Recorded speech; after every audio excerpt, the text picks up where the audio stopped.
So we're going to start chapter 1 of the pure A-level book by looking at proof by contradiction. So you've done 3 proofs already. You've done proof by counterexample, proof by exhaustion and proof by deduction. And we're now looking at proof by contradiction.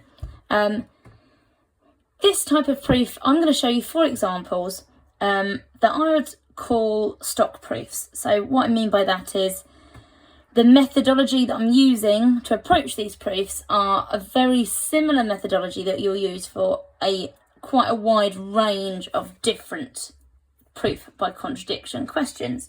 I think proof by contradiction is the hardest of the proofs in the A-level because they're proving a concept rather than proving something mathematical. So I think that's harder. So with proof by contradiction, what we're doing is we are trying to prove a statement by assuming the opposite is true and then demonstrating that it can't be the case. And I'll show you what I mean by that when we're going through the examples. So example number 1. Prove, now on the PowerPoint, for those of you that can see the PowerPoint, it does say proof by contradiction. In the exam, they are not going to say proof by contradiction. They're not going to tell you what proof it is. So that I'm not going to write it here, but obviously all of these are. So prove that there is no greatest odd integer. Prove that there is no greatest odd integer. So I'm proving using proof by contradiction. So I'm going to assume the opposite is true. And the opposite to there being no greatest odd integer is that there is a greatest integer. So assume there is a greatest odd integer. And we have to name this integer. Now, the book, because I know a lot of you may follow it with the book, calls that integer n. Now, I personally don't like this because most people who would think of an odd number would think back to GCSE proofs and how you would be expected to set up an odd integer by saying 2n plus 1. So as I'm going through this, I'm going to write the proof similar to how the book does it and then interchanging my mathematics because I would by instinct think to name an odd integer as 2n plus 1. Obviously where n is any integer. I would always assume to have done an odd number in that way. So that's why I'm going to do both as we go along. So the first thing we've got to do is assume. So now I've got to think in a sort of common sense way. If I was talking about an odd integer, well, how can I get to another odd integer? Because what you actually want to do is demonstrate that this is not the case. So we are assuming there's a greatest odd integer, but obviously we want to prove that there isn't. So I'm going to think about how could I get to another odd integer? Well, if I have any odd number, I can get to the next odd integer by adding 2. So for the next step, I'm just going to write n add 2. And if I was doing it my way, I would write 2n plus 3. Or I may write 2n plus 1 plus 2 equals 2n plus 3. Now that I've written that, I've got 3 things that I need to address. I need to address in reference to the greatest, i.e. is it bigger or smaller than my original? I've got to reference it being odd and I've got to reference it being an integer. Well, n plus 2 clearly is an integer. Because I've got an integer add another integer and I don't need to sort of prove that. And I would do the same in blue for 2n plus 3. My next thought is going to be relating to the greatest part, because obviously that's the easier. Well, I know that 2n plus 2 must be bigger than n.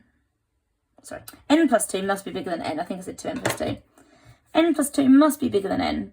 I know that that's the case because if I add a positive number onto anything, it's going to be larger.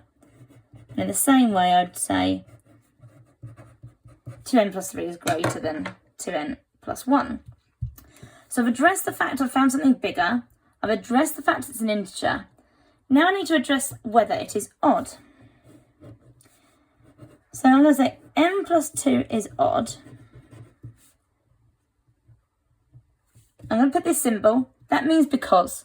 Okay? I use therefore a lot, but the upside down triangle means because. And basically mathematicians want to avoid writing if possible, basically. N plus 2 is odd because I know that n is odd, and then I'm adding an even number. And I know that an odd plus an even is an odd number. And I do exactly the same, so that's what that means, repeating it, if I was using 2n plus 3. The only thing obviously I'd change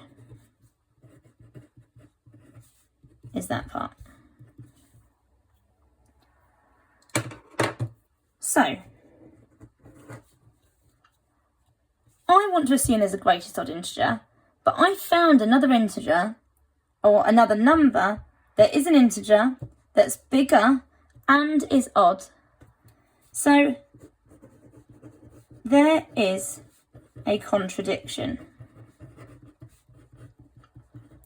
So, in these proof by contradiction questions, you must state your assumption.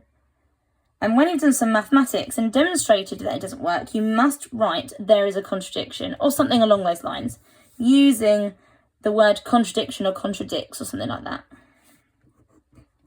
And then we must put a concluding line. Therefore, there is no greatest odd integer. Okay, so this would work the same if you had no greatest even integer.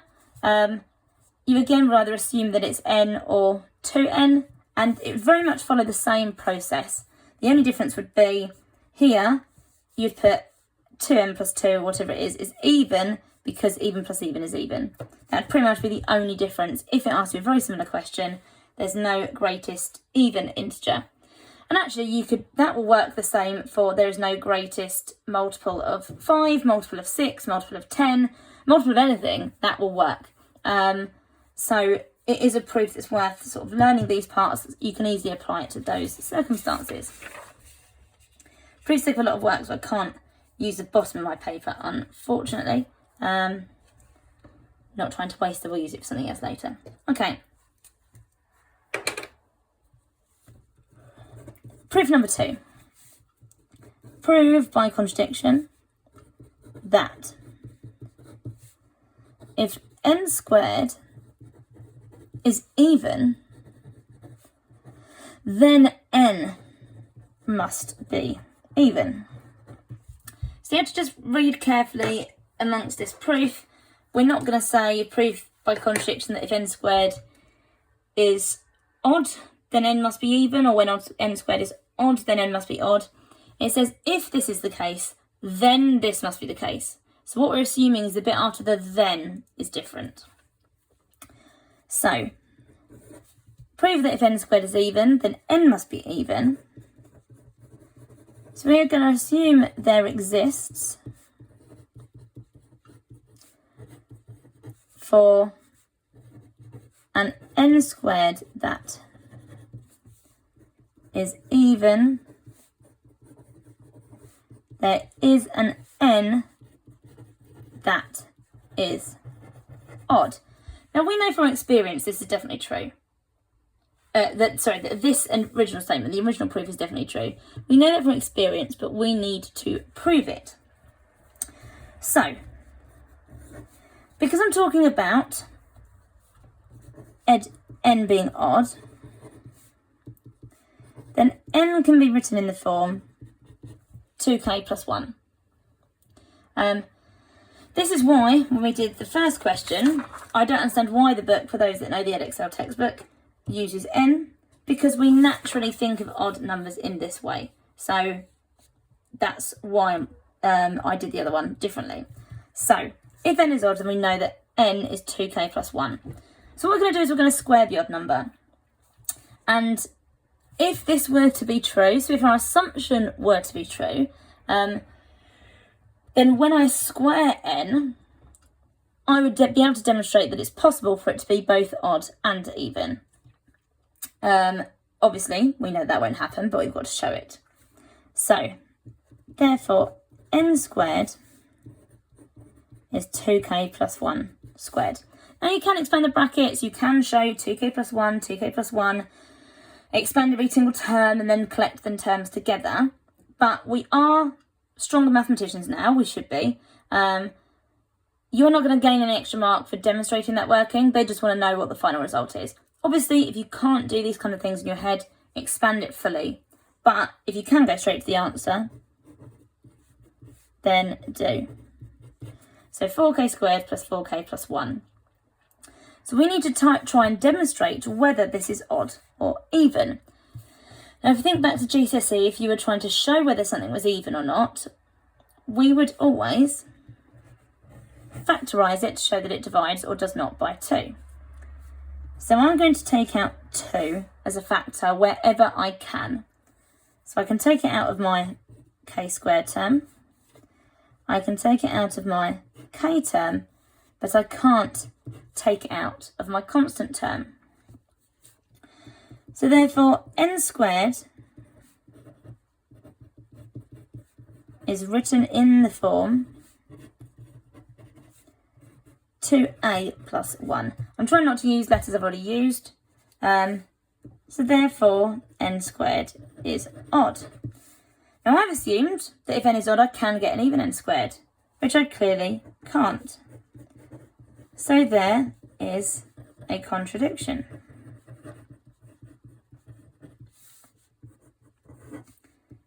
Therefore, if n squared is even, then n must be even.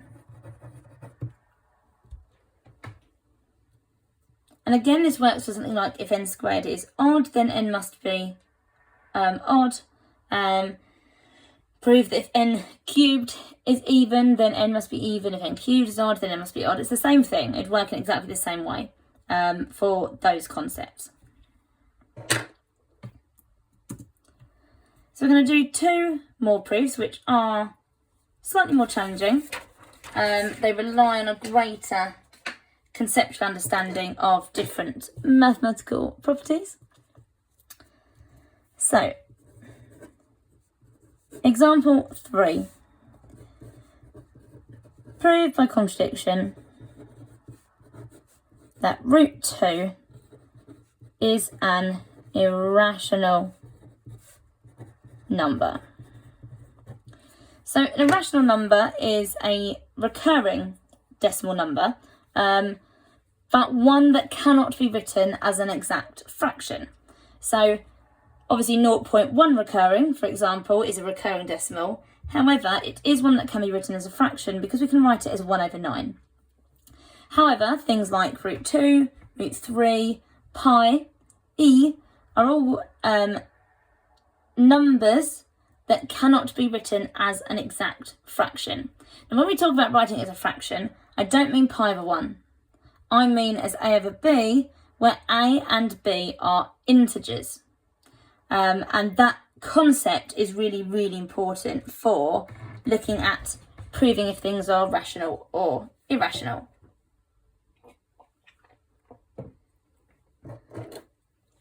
So first of all, we've got to make our assumption. This assumption is fairly easy. Assume root 2 is rational. So easy. So what this means is if root 2 is rational, if root 2 is rational, that means it can be written as a fraction. That's why, taking a slight side note, we have the Q symbol for meaning quotient, so anything that can be written as a fraction. So that is all rational numbers. Just a side thought. So, if root 2 is rational, then root 2 can be written as a over b, where a and b are integers. But we might not think about it, but it's really important that we think about a fraction in different contexts. Again, a little bit of a side thought to it. If I was assuming what a over b was, if I'm thinking about 2/3 or 20 over 30, I'm clearly going to imagine that a and b are in its simplest form. And what that means if it's in its simplest form is they have no common factors. So a and b share no common factors. What that means is that a over b is in its simplest form. The fact it has no common factors is a really important element, which is why I'm writing it in that way rather than writing not in its simplest form. So now we've got to a point where it's not really very helpful how it's written at the moment. I want to know some information about a and b. So what I'm going to do is I'm going to start rearranging to see if I can write a equals or b equals. Well, a equals is easier. Here, the first thing I'd want to do is get rid of my squares. Get rid of my square root. So 2 is equal to a squared over b squared. And 2b squared is equal to a squared. Now this is really helpful. A squared is equal to 2 times b squared. Therefore we know that a squared is even, because it's a multiple of 2. And that also means a is even. So whilst there was a separate proof in a previous question, this is a piece of mathematical information that we are assumed to know. So we can assume something that is sort of lower in knowledge than what we're doing, as it were, so more simple in knowledge. So a squared is even, so a is even. This is a fact that we can assume when we're not obviously trying to prove that fact. So this implies, so that symbol means, that if a is even, a can be written as 2n. This is useful because there's no point me rearranging to make b squared, because b squared would be a squared over 2. Now, that doesn't necessarily mean that b squared is odd or even. If let's imagine a squared was 14. If I halve it, I get 7. If a squared is 16, I halve it, I get 8. So it could be odd or even. So rearranging to make b squared equals here is not particularly helpful. Whereas what I can now do is substitute the fact I know a is even. So I know that a is 2 times by something else. So 2b squared is equal to 2n all squared. So I'm just replacing it with this concept. So 2b squared is equal to 4n squared. This leads to b squared is equal to 2 lots of n squared.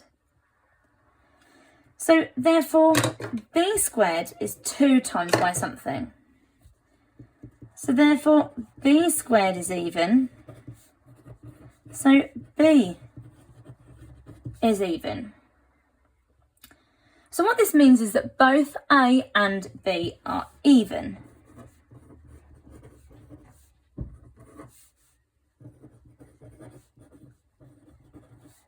Now a fraction in its simplest form cannot have both numerator and denominator even. Think of any number in its simplest form, it will not have both even numbers. They might both be odd, because obviously we know that the majority of odd numbers are prime. The majority of prime numbers are odd, that's what I meant. The majority of prime numbers are odd, all except for 2. So therefore we can have 2 odd numbers in its simplest form, like 3 over 5, for example. But what we would never have is 2 over 4, 16 over 24, 32 over 76. None of those are in their simplest form because they all share a common factor of 2. So A and B are even, therefore they share a common factor of 2. That means there is a contradiction, because we've said that root 2, if it's rational, must be a fraction A over B, where A and B share no common factors. And we have demonstrated they do have common factors. So therefore A and B, it's not possible for A and B to be a fraction in its simplest form, and that assumption is vital to prove that root 2 is rational. Therefore, root 2 is irrational. Or really I should put is an irrational number. This can be used to prove a lot of root questions, a lot of surd questions. They may not always be common factors of 2, but they will have common factors. And you would use that to prove a lot of whether root 3, root 5, whatever are irrational numbers. So one final proof that we're going to look at, which is prove by contradiction that there are infinitely many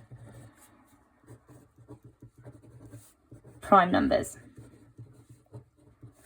Now I'm going to do quite a bit more side working on this one, so I'm just going to grab another piece of paper.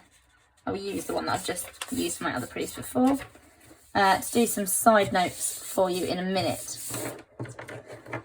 So we are proving that there are infinitely many prime numbers. So what that means is we are going to assume there are a finite number of prime numbers. And what that effectively means is I could write a list of prime numbers.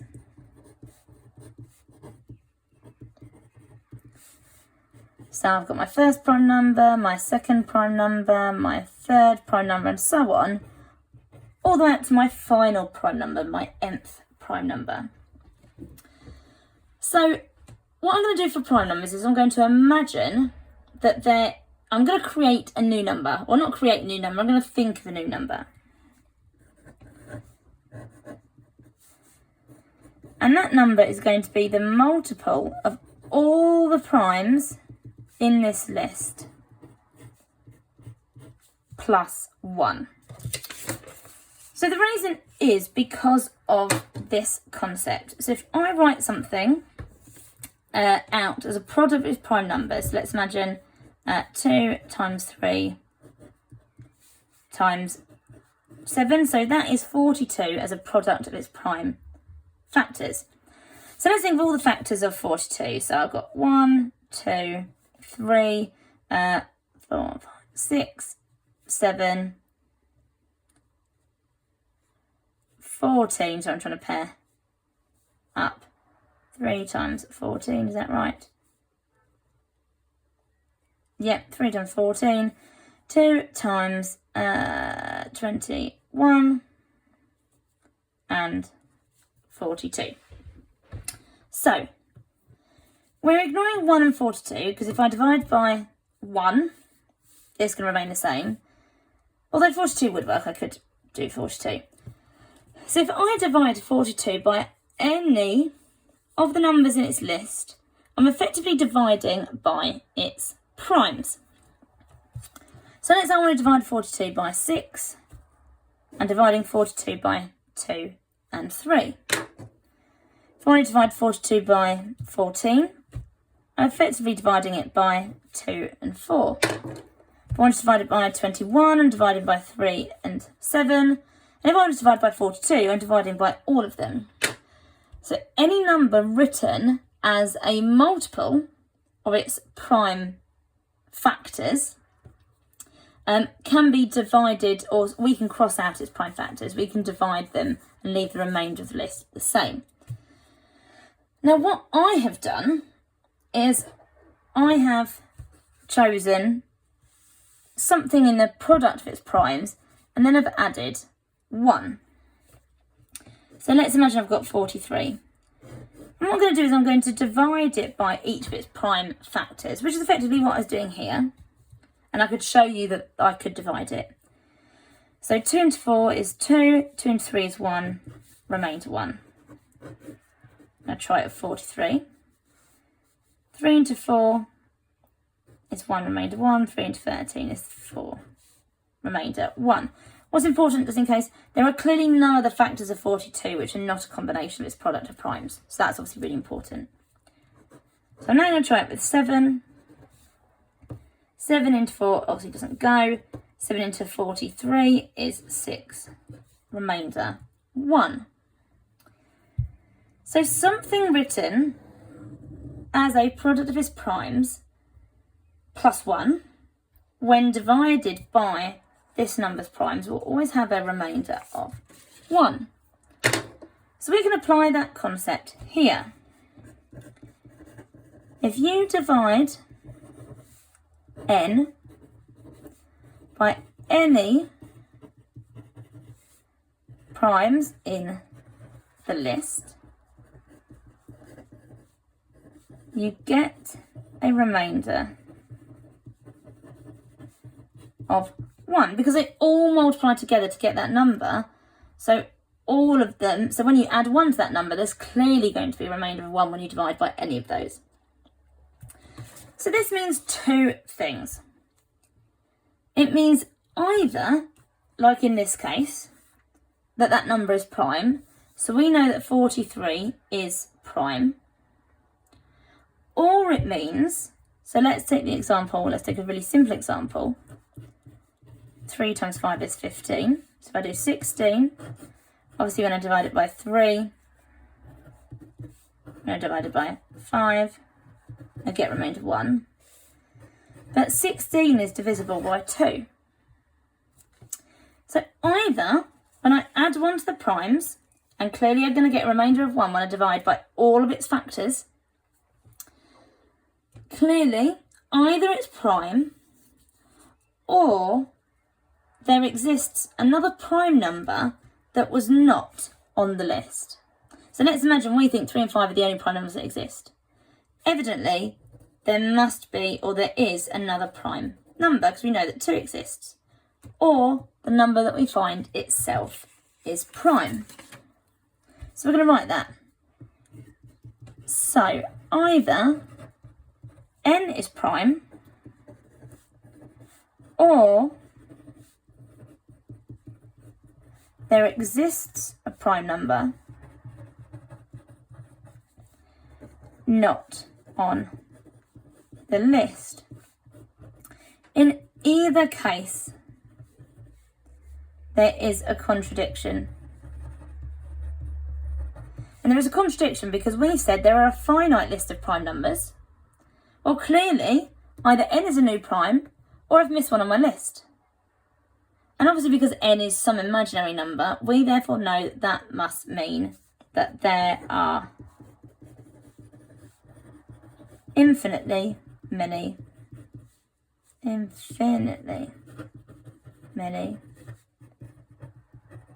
prime numbers.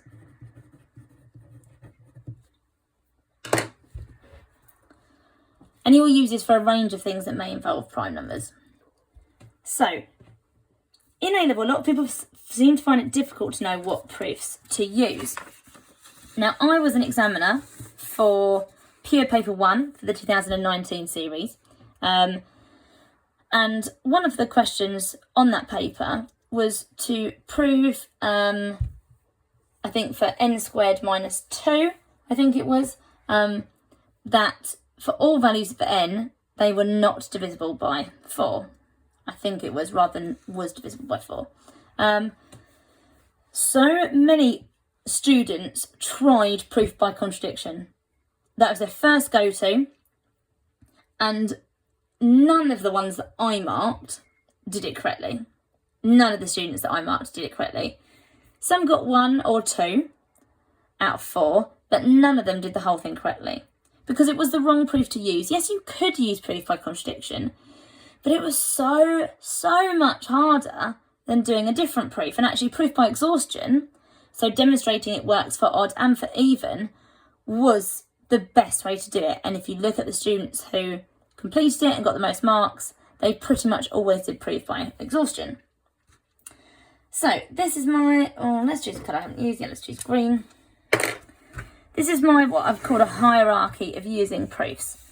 So the first one you want to try, because it's the easiest, is can you prove something is or is not true by a counterexample. So for something like the sum of 2 consecutive numbers of 2 primes is always even. So sum means you're adding them together, consecutive means they're next to each other. So, but 2 add 3 are prime numbers next to each other, and if you add them together that equals 5, which is odd. Therefore, I've proved it by counterexample.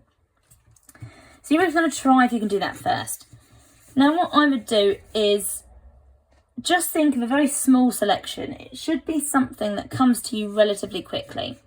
So if it's something that involves like 2n cubed plus 2n squared plus 3 is a multiple of 4.